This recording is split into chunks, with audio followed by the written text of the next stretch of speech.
Good morning friends. आज हम बात करेंगे अपनी हेल्थ केयर इंडस्ट्री के बारे में और हेल्थ केयर इंडस्ट्री में भी जो हमारी हॉस्पिटल इंडस्ट्री है उसके बारे में भी, क्योंकि वो एक हाई प्रॉफिट मार्जिन बिजनेस है और एक सेफ्टी नेट भी माना जाता है कि इकोनॉमी में कुछ भी हो जाए हॉस्पिटल तो चलेंगे ही चलेंगे। तो इसमें हम आते हैं सबसे पहले कि वो पिछले 3-4 साल से जो अपनी ग्रोथ दिखा रहे हैं 20-25% की, नॉर्थ ऑफ 20% ही है लगभग। और 2030 में भी जितने बड़े हॉस्पिटल्स हैं, जितने अच्छी क्वालिटी के हॉस्पिटल्स हैं, सब अपनी गाइडेंस में बोल रहे हैं कि हम 20-25% से अपनी सेल्स ग्रोथ को इंक्रीज़ कर पाएंगे। हम अपना जो एवरेज बेड साइज़ है उसका जो सेल है, वो ऑक्यूपेंसी है, उसको इंक्रीज़ कर पाएंगे। और जो बाकी सारी चीज़ें हैं जैसे सीट ऐड करना हो गया, पर सीट का कॉस्ट इंक्रीज़ करना हो गया, उसमें वो बोल रहे हैं कि हम वो कर पाएंगे।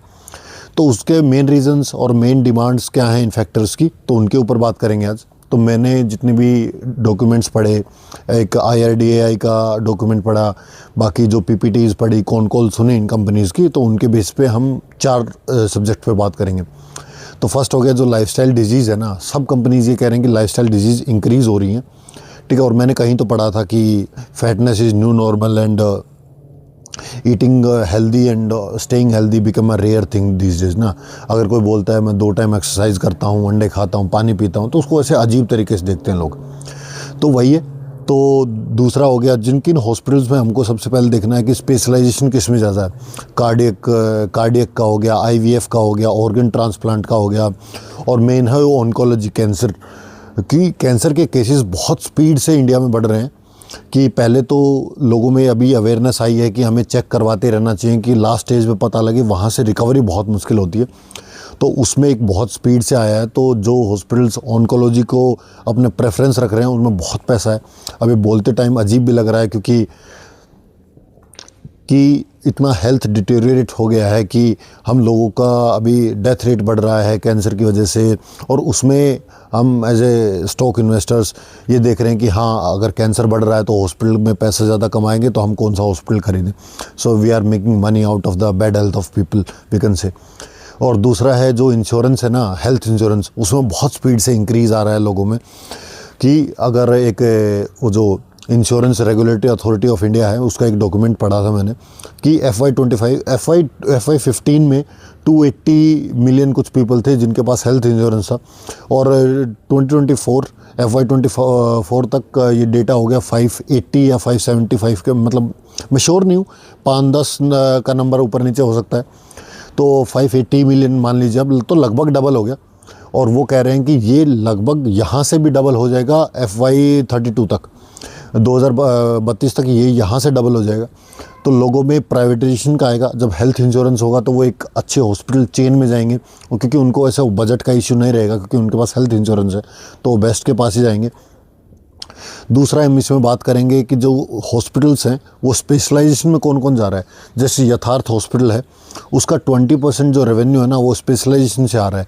ऑन्कोलॉजी में हो गया या फिर IVF में हो गया, ऑर्गन, जो मतलब एक रेगुलर हॉस्पिटल जो आदमी जाता है उसको छोड़ के जो स्पेशलाइज्ड ट्रीटमेंट होता है उसमें मार्जिन भी ज़्यादा होता है और आपका बिल भी, जो बिल बनता है वो भी ज़्यादा बनता है। तो ये हमारे पहले 2 हो गए। तीसरा हम बात करेंगे जो हमारा मेडिकल टूरिज़्म है। तो मेडिकल टूरिज़्म में क्या हो रहा है ना कि एक तो गवर्नमेंट भी इसको पुश कर रही है। अगर हम देखें तो 170 कंट्रीज़ को इंडिया ऑफ गवर्नमेंट ने मेडिकल टूरिज़्म के लिए बोला है कि हम आपको देंगे। और सबसे ज़्यादा अगर कोई ये बोलता है ना कि मेरे को वहाँ जाके ट्रीटमेंट करवाना है, तो सबसे पहले उनके दिमाग में आता है कि वीज़ा मिल जाएगा कि नहीं। तो वीज़ा में दिक्कत नहीं आ रही है, तो जो मेडिकल टूरिज़्म है वो इंडिया में इंक्रीज़ हो रहा है। और हम शायद वर्ल्ड में 10th नंबर पे हैं मेडिकल टूरिज़्म में, जहाँ लोग आके अपना इलाज करवाते हैं। ऊपर से जो क्वालिटी है ना इंडियन मेडिकल सेक्टर की, वो बहुत अच्छी है। अगर आप मैक्स हॉस्पिटल में जाएंगे या फिर नारायण हिदायतुल्लाह में जाएंगे, अपोलो में जाएंगे, तो आपको VIP बेड पे जो ट्रीटमेंट मिलता है ना, और करेंसी का फ़ायदा मिलता है।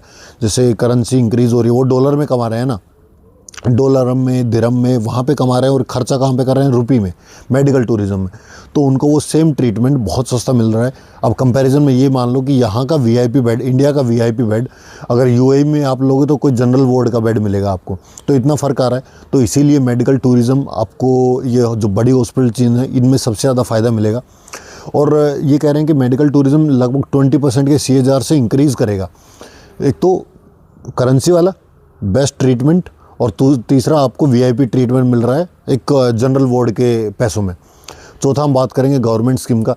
गवर्नमेंट स्कीम का मेरे को नहीं लगता है, क्योंकि ये जो जितने भी स्कीम है जैसे आयुष्मान आरोग्य है, पीएम आयुष्मान, इसमें इंडिया के जो बड़े हॉस्पिटल उनमें कुछ ज़्यादा फ़ायदा मिलेगा। क्योंकि वो क्या है ना, जब गवर्नमेंट इनको टैक्स रिलैक्सेशन नहीं देती है, लैंड लीज में कुछ फ़ायदा नहीं देती है, पीएलआई स्कीम्स में इनको कुछ नहीं देती है, तो ये जो गवर्नमेंट की स्कीम्स के लिए बेड अलॉट नहीं करते हैं। क्यों करेंगे?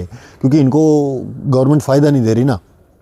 लेकिन फिर भी मेरे को ये पढ़ के मतलब इतना एक तो डर सा लगा कि यार ये तो मतलब ऐसी चीज़ है कि अगर कोई बीमार हो गया तो घर में जितना स्टॉक है ना सब कुछ लेके चली जाती है। और ऊपर से जो इंक्रीजिंग डिजीज़ है ना लाइफस्टाइल की वजह से या फिर बाकी चीज़ों की वजह से, हम देखें 20-25 साल में कितनी नई बीमारियां आ गई हैं। तो जितना मैंने रिपोर्ट पढ़ा, आईसीएमआर का रिपोर्ट पढ़ा, ये आईआरडीएआई का इंश्योरेंस वाला ये पढ़ा, जो इंश्योरेंस रिपोर्ट आती है वो पढ़ी, इन कंपनीज़ के कौन कॉल पढ़ी, तो ये कह रही हैं कि आने वाले टाइम में हम अपना रेवेन्यू और भी स्पीड से ज़्यादा इंक्रीज़ करेंगे। मतलब हमको ऑपरेटिंग मार्जिन मिलेगा कि हमने हॉस्पिटल तो बना लिया ना, जितना वो ऑक्यूपाइड रहेगा उतना ही ज़्यादा फ़ायदा मिलेगा। अगर हमने हॉस्पिटल में फ़िक्स कॉस्ट हमने लगा दी है तो उसमें 2 पेशेंट आए 10 पेशेंट आए, हमें डॉक्टर का पैसा देना ही है, रेंट देना ही है, जो बिल्डिंग का इलेक्ट्रिसिटी का बाकी खर्चा तो फिक्स है। तो बोल रहे हैं कि आने वाले टाइम में हम जो हमारा स्पेशलाइजेशन है ना, ये कैंसर हो गया, आईवीएफ हो गया, ये बहुत बड़ा बनेगा और यहाँ पे बहुत ज़्यादा स्कोप है।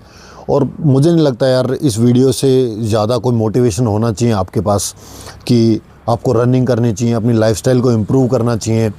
और एक डेटा और पढ़ रहा था मैं कि वो ग्लोबल लेवल का था कि यूएस में शायद पर 10,000 पीपल 40 हॉस्पिटल के आसपास है, चाइना में 50 के आसपास है। और ये जो चलो ये तो बड़ी कंट्रीज़ होगी ना, हम कंपेयर करते हैं जो स्मॉल, हम वियतनाम में शायद 26 कुछ है, और इंडिया में अगर हम कंपेयर करें तो कितना है 15 सीट्स हैं, 15 सीट्स हैं पर 10,000 पीपल इन हॉस्पिटल्स। मैं वो गलती से स्टार्टिंग में बोल गया था। तो 15 सीट्स फॉर 10,000 पीपल। और जितने भी ये बड़े हॉस्पिटल हैं ये टायर 2 और टायर 3 सिटीज़ में तो अभी गए ही नहीं है ना, टायर 1 सिटीज़ में इनका पूरा गेम चल रहा है।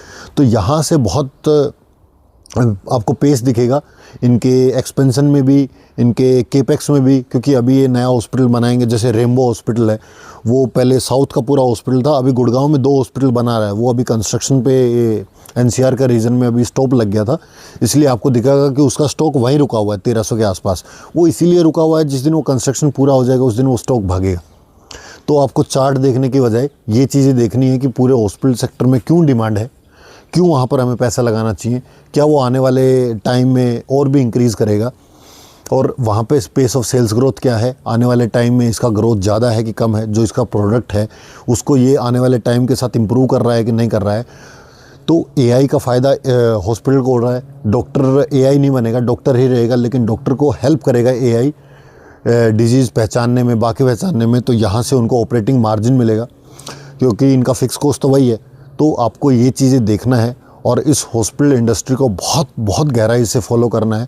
यहाँ पर सेफ्टी भी है कि ऐसा नहीं है कि कोविड आ गया तो हॉस्पिटल बंद हो जाएंगे, हॉस्पिटल हमेशा खुला रहेगा अनटिल और unless there is a calamity. तो उसका तो कुछ कह नहीं सकते। बाकी thank you guys for this video.